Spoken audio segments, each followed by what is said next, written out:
triple header of central bank policy decisions will surely hog the headlines in the coming week. In order, they'll come from the US Federal Reserve on Wednesday the 26th, the European Central Bank on the 27th, and the Bank of Japan on the Friday the 28th of July. The US Federal Reserve pleased financial markets with a pause in its rapid series of interest rate hikes at June's meeting, but the Federal Open Markets Committee laid the groundwork for an increase at this one. As a result, as I sit here, markets are putting a 92% chance on a quarter-point increase to 5.5%. That is, however, expected to be the peak, even if the first rate cut's not seen coming until May 2024. Also keep an eye on any comments on quantitative tightening, or QT. The Fed continues to withdraw liquidity at the rate of $90 billion a month, and as a result, the assets on its balance sheet are back below where they were before the central bank provided additional support in the wake of the March wobble, when Silvergate, Silicon Valley Bank, and First Republic Bank all failed.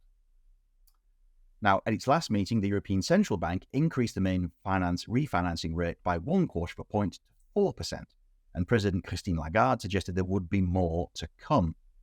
The ECB is also shrinking its balance sheet by calling in the Targeted Long-Term Refinancing Operation Loans, or TLTROs, and running a quantitative tightening scheme.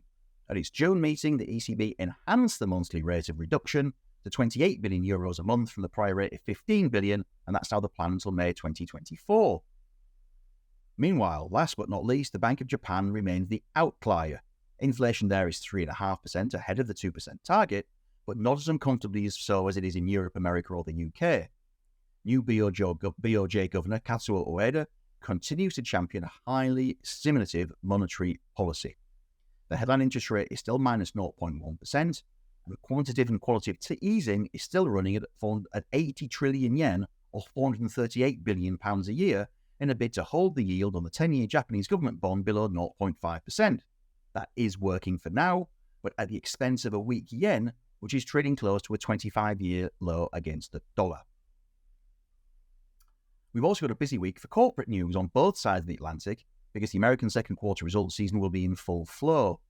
On this side of the pond, investors might like to look out for the following, either for what they say about themselves, their industry, or the economy more widely, although do note that some of these dates could yet be subject to change. It's a pretty long list, so get ready.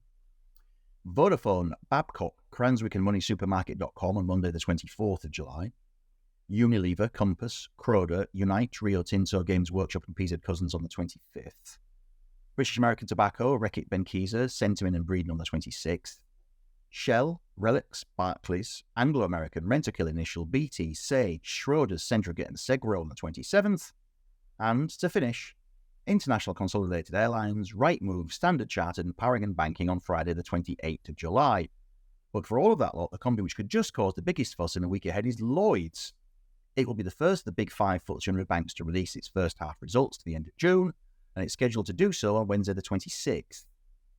The shares have traded in a very wide range in the last 12 months, but overall they're almost unchanged on where they were a year ago. And to see if that trend's going to change, the headline figure to watch will be pre-tax profit. For the second quarter, analysts are looking for £1.7 billion, down from $2 billion a year ago. And for the first half, that means analysts are looking for $4 billion against $3.6 billion. Analysts will then dig into the details, and the first thing they look for is the degree to which any litigation and compensation costs, sour loans and restructuring expenses will again burden the profit and loss account. The consensus forecast for those three items in aggregate is £475 million in Q2, compared to £200 million a year ago, and hence the year-on-year drop in profits. For the first half, that means the consensus estimate is £749 million against £503 million, with net interest income offsetting that, and hence the anticipated year-on-year increase in the first half profit, despite the second quarter drop. Now, after that, attention was switched to loan and deposit growth, where there's frankly not been a lot to shout about of late, as loans were flat and deposits fell slightly year-on-year in the first quarter. That may reflect pressure on consumers' wallets and purses from inflation and higher interest rates, and in some ways ties with forecasts of weak UK economic growth for the rest of the year. Now, the profit margin on that loan book will also be a key feature, not least as it's become a contentious political and public issue. Net interest margins bottomed at 2.4% in early 2020 and have since improved to 3.22%, although analysts have penciled in a dip to 3.1% for the second quarter.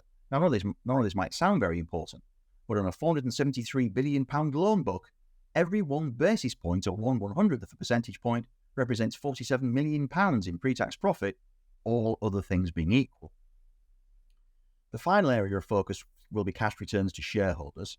A year ago, the bank declared a first-half dividend of 0.8 pence a share, on its way to a total payment for the year of 2.4p. This time around, analysts are looking for 0.92 pence at the first-half stage and 2.75p a share for the whole year. In addition, Lloyds ran a £2 billion share buyback programme in 2022, and it's committed to the same scale programme for 2023. I hope that you and your families are all in good spirits and keeping well. Thank you for watching, and I look forward to seeing you again very soon.